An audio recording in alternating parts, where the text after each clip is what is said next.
بسم اللہ الرحمن الرحیم۔ آج ہمارا یہ پہلا لیسن کی تمرین الصرف ہے۔ تمرین الصرف ایک ایسی بک ہے جس کے بغیر پڑھے ہوئے ہم کو عربک سیکھنا، عربک میں باتیں کرنا، عربک میں لکھنا یہ بہت ہی مشکل اور سمجھیے کہ ناممکن ہے، بالکل ہی ناممکن ہے۔ اسی طریقے سے جیسے عربک انگلش گرامر ہم نہیں پڑھیں تو انگلش میں کس ورڈ کو کہاں چینج کیسے کرنا ہے ہمیں نہیں معلوم ہوتا ہے، اسی طریقے سے جب تک ہم تمرین الصرف نہیں پڑھیں گے تو ہم کو پتہ نہیں چلے گا کہ کس لفظ کو کیسے کہاں چینج کریں گے اور کس طرح اس کا استعمال ہوگا، ہم کو اس کے بارے میں پتہ نہیں ہو سکتا، ہم اس کو صحیح طریقے سے استعمال نہیں کر سکتے۔ اور عربی زبان ایک ایسی زبان ہے جو بہت ہی وسیع اور فصیح اور لاجواب اور شیریں زبان ہے۔ وہ زبان ایک ایسی زبان ہے جو جتنا جس کو پڑھا جائے، جتنا استعمال کیا جائے، جتنا اس میں آپ اس میں جتنی گہرائی اور گہرائی حاصل کریں گے اتنی ہی لذت اور اتنا ہی مزہ آئے گا۔ اور یہ زبان ایسی زبان ہے جس میں ہماری وراثت اور ہماری ساری چیزیں اسی میں موجود ہیں، خاص طور سے قرآن مجید اور حدیث کی تمام کتابیں وہ عربک میں ہیں۔ اس کو سمجھنے کے لیے ہمیں عربی کا سیکھنا اتنا ہی ضروری ہے جس طریقے سے یہ سمجھیے ہم زندہ رہنے کے لیے کھانا کھاتے ہیں، اگر کھانا نہیں کھائے انسان 2 4 8 10 دن نہ کھائے نہ پیے تو انسان دنیا سے چلا جائے گا۔ اسی طریقے سے اگر انسان عربک نہ سیکھے، عربی نہ جانے تو کس طریقے سے وہ قرآن کے اندر اس معنی، مفہوم اور اس چیز کو سمجھے جو اس میں پیغام ہے، جو اس کے اندر باتیں بتائی گئی ہیں، وہ کیسے سمجھے گا انسان؟ تو اس لیے سب سے پہلے عربک کا سیکھنا ضروری ہے، عربک قواعد اور عربی گرامر کا سیکھنا ضروری ہے، اس کے بغیر انسان کچھ بھی نہیں کر سکتا۔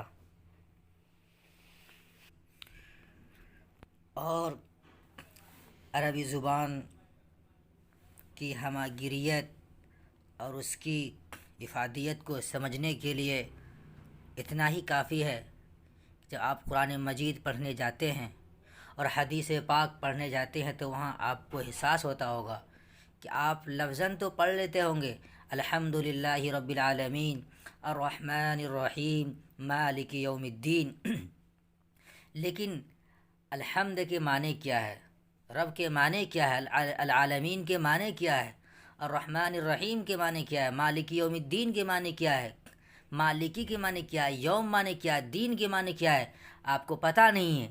جب پتہ نہیں ہوگا تو آپ کو اس کا مطلب کیسے پتہ ہو سکتا ہے؟ اسی لیے عربی گرامر، عربی صرف، عربی نحو اس کا سیکھنا ضروری ہے۔ اس لیے ہم نے مناسب سمجھا کہ تمرین الصرف کی ویڈیو بنا کر کے اپلوڈ کریں تاکہ ہمارے وہ ساتھی جن کو پتہ نہیں ہے وہ اس سے فائدہ اٹھا سکیں، کیونکہ آج ہر ایک کے پاس وقت نہیں ہے کہ وہ مدرسہ جا کر کے وہاں پر محنت کر کے عربی گرامر اور اس کے نحو و صرف کو جانے کیسے کیا ہوتا ہے، ہر ایک کے پاس ٹائم کم ہے۔ اس لیے ہم نے مناسب سمجھا کہ ڈیلی ایک لیسن کا ترجمہ اور ڈیلی ایک لیسن کا مطلب بیان کر دیا جائے، واضح کر دیا جائے، اور جو اس کے اندر جو سمجھانے کی چیزیں ہیں اس کو بتا دی جائے تاکہ سمجھ میں آ جائے۔ تو ہم شروع کرتے ہیں۔ دیکھیے یہاں پر لکھا ہوا ہے، جب ہم کوئی بات کہتے ہیں تو اس میں کئی لفظ ہوتے ہیں، کبھی زیادہ کبھی کم۔ مثلا حامد مسجد کی طرف گیا، عربی میں اس کو یوں کہیں گے ذهب حامد الى المسجد۔ اب اس جگہ ذهب حامد الى المسجد میں 4 لفظ ہیں۔ کون 4 لفظ ہیں؟ وہ ایک ذهب ہے، دوسرا حامد، تیسرا الى، چوتھا المسجد۔ ان میں ہر ایک کے معنی الگ الگ ہیں، ہر ایک کے ایک الگ معنی ہے، اور عربی قواعد میں اسی کو کلمہ کہتے ہیں، یعنی کلمہ وہ بامعنی ہوا کرتا ہے۔ اب دیکھیے کلمہ وہاں جو کہا ہے، اب اس کی تعریف نیچے کر رہے ہیں کلمہ کیا ہے۔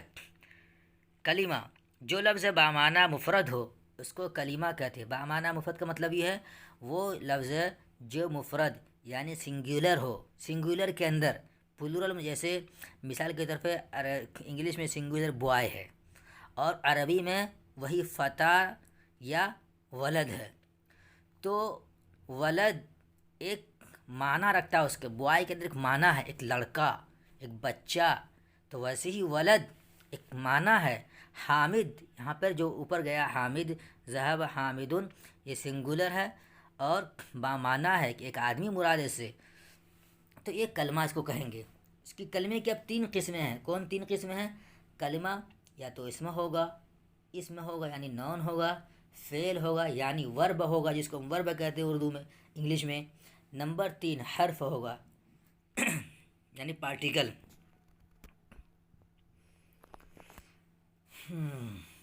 اسم وہ کلمہ ہے جو خود اپنے معنی بتائے اور اپنے معنی بتانے میں کسی دوسرے کلمے کا محتاج نہ ہو اور تینوں زمانوں ماضی، حال، مستقبل۔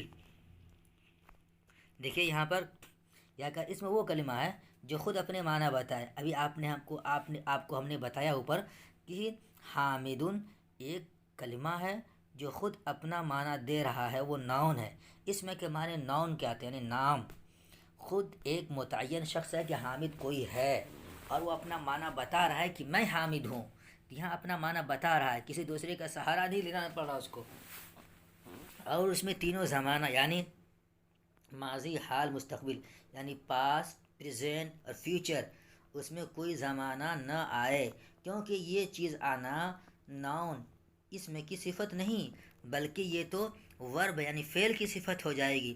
جیسے دیکھیے اس نے مثال دے دیا ہے، قلم حامد مسجد۔ قلم سے آپ جان گئے قلم کا ڈھانچہ کیا ہوگا، قلم کی شکل کیا ہے، آپ کے ذہن میں پورا قلم آ گیا۔ حامد جیسے ہی لیا آپ کو سمجھ میں آ گیا کہ ہاں فلاں شخص حامد ہے، اس کی پوری شکل شباہت آپ کے سامنے آ گئی۔ ہاں مسجد جیسے کہا آپ سمجھ گئے مسجد سے کیا مراد ہے، جہاں لوگ نماز پڑھتے ہیں، جا کے 5 ٹائم عبادت کرتے ہیں اللہ کی، اس کو مسجد کہتے ہیں۔ انا میں فوراً سمجھ گئے خود بات کرنے والا مراد ہے، جو بات کر رہا ہے وہ اپنے بارے میں بتانا چاہ رہا ہے کہ میں، تو یہ ناؤن ہوئے۔ اب دوسری قسم کلمہ کی، ایک تو اسم ہو گئی، دوسری قسم کلمہ کی وہ فعل ہے، فعل یعنی ورب۔ دیکھیے فعل وہ کلمہ ہے جس میں کسی کام کا کرنا یا ہونا سمجھا جائے اور تینوں زمانوں میں سے کوئی زمانہ اس میں پایا جائے، جیسے فعل اس نے کیا۔ اب فعل اس کو سمجھانے کے لیے میں انگلش کی مثال دیتا ہوں، جیسے آپ کہتے ہیں وہ گیا، وہ جاتا ہے۔ اب جب گئے وہ گیا کہ آپ نے کہا تو اس کا مطلب ہی وینٹ، اور وہ جا رہا ہے تو ہی از گوئنگ، یا وہ جاتا ہے ہی گوز۔ تو اسی طریقے سے عربک میں بھی ہوتا ہے، فعل میں چینجنگ کرتے ہیں، ورب میں چینجنگ کرتے ہیں زمانے کے اعتبار سے، ٹینس کے اعتبار سے اس میں چینجنگ ہوتی ہے۔ تو یہاں پر فعل چونکہ پاسٹ ہے اس نے اس نے کیا، ذهب وہ گیا، اس کی بحث آگے آئے گی، میں سب کو بتاؤں گا۔ ابھی تو صرف اس کی تعریف کر رہے ہیں کہ کلمے کی کتنی قسمیں ہوتی ہیں اور ہر ایک کلمہ کو کیا کہا جاتا ہے۔ کلمے کی تیسری قسم حرف وہ کلمہ ہے جس کے معنی اسم یا فعل کے ساتھ ملے بغیر سمجھ میں نہ آئے، یعنی حرف جو ہے وہ جوڑنے کا کام کرتا ہے اسم اور فعل کو، یا اسم اور فعل وغیرہ کو ساتھ میں جوڑتے ہیں، اور یہ وسیلے کا کام کرتا ہے۔ یہ خود اپنا معنی اگر جیسے مثال کے طور پہ اپنا معنی دے کر کے کہہ کہ میں یہ ہوں، کلیئر نہیں ہوتا ہے۔ مثال کے طور یہاں لفظ ایک الہ ہے، الہ کے معنی آتا ہے تک، جس کو انگلش میں ٹو کہتے ہیں۔ ایسے وہ ٹو بولیں گے تو انگلش میں بھی یہ ورڈ سمجھ میں نہیں۔ ٹو کیا کرتا ہے، جوڑتے ہیں دو چیز کو، جیسے ہی گوز ٹو اسکول، تو اسکول جاتا ہے، تو یہاں پر ٹو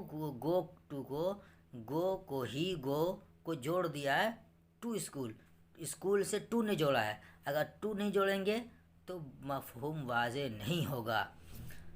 اسی طریقے سے the glass is on the table, یہاں پر آن جو ہے وہ جوڑ دیا ہے جملے کو، آن نہیں لگاتے تو جملہ واضح نہیں ہوتا۔ اسی طریقے سے عربک میں بھی حرف آتے ہیں جو جوڑنے کا کام کرتے ہیں، وہ اپنا معنی خود بتانے میں دوسرے کا محتاج، یعنی نون کا اور ورب کا دونوں مل کر کے یہ اپنا معنی ظاہر کرتا ہے۔ جیسے من معنی سے، علی معنی پر۔ اب یہ بات سمجھ میں آ گئی۔ چلیے ہم اس کو پڑھتے ہیں، علم صرف، جو اہم چیز ہے۔ علم صرف کیا ہے؟ علم صرف وہ علم ہے جس میں کلموں کے بنانے اور ان میں تغیر کرنے کا طریقہ بیان کیا جائے۔ اس کو سیکھنے کا فائدہ یہ ہے کہ ہم صحیح طور سے کلمات کا تلفظ کر سکیں۔ یعنی علم صرف وہ ہے جس میں کلموں کے بنانے، کلمہ بناتے کیسے ہیں؟ مثال کے طور پہ ایک عربک میں ایک ورڈ ہے ذہبہ، کے معنی آتے ہیں گیا، ذہبہ کے معنی آتے ہیں یعنی ذہب یذهب ذہباً جانا۔ اب اس کو ہم چینج کریں گے پاسٹ کے اعتبار سے، پریزنٹ کے اعتبار سے اور فیوچر کے اعتبار سے، یعنی ماضی، حال اور مستقبل، تین طور کے اعتبار سے تقسیم کرتے ہیں جب ہم، تو اس میں تبدیلی آتی ہے۔ پھر اس کو اس طرح بھی تقسیم کرتے ہیں پرسن کے اعتبار سے، ایک ہے، دو ہے یا دو سے زائد ہے، پھر اس اعتبار سے بھی تقسیم کرتے ہیں۔ پھر اس کی تقسیم اس طرح سے بھی ہوتی ہے کہ وہ میسکولن ہے کہ فیمینن ہے، یعنی مذکر ہے کہ مؤنث ہے، اس اعتبار سے بھی تقسیم کرتے ہیں۔ تو یہ تقسیم کرنے کا طریقہ ہے جس کو معلوم کرنے کے لیے اس کا پڑھنا ضروری ہے، اسی کو کہتے ہیں علم صرف۔ جب تک یہ پڑھیں گے نہیں ہم کلمات کے اندر چینجنگ نہیں کر سکتے، تو اسی لیے ضروری ہے اس کو آج ہم نے بیان کیا ہے۔ چلیے آج چونکہ انٹروڈکشن ہے، ابھی تو بہت ساری چیزیں بتانی ہیں، انشاءاللہ پھر نیکسٹ ویڈیو میں ملیں گے۔ اب یہاں سے ہمارا جو شروع ہوگا، ہمارا سبق شروع ہوگا، وہ فعل کا بیان شروع ہوگا نیکسٹ ویڈیو میں۔ چلیے ٹھیک ہے، اللہ حافظ۔